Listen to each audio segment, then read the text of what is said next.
You ask Tiger to solve. This deals with linear equations with one unknown.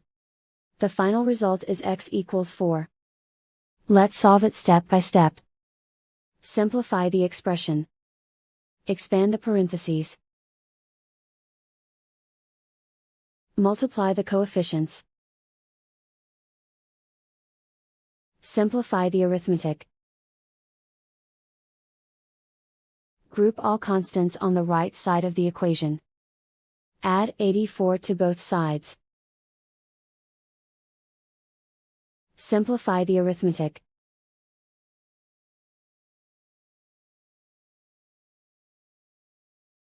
Isolate the x. Divide both sides by -18.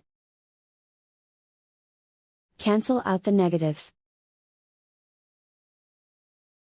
Simplify the fraction. Cancel out the negatives. Find the greatest common factor of the numerator and denominator. Factor out and cancel the greatest common factor. And so the final result is x equals 4.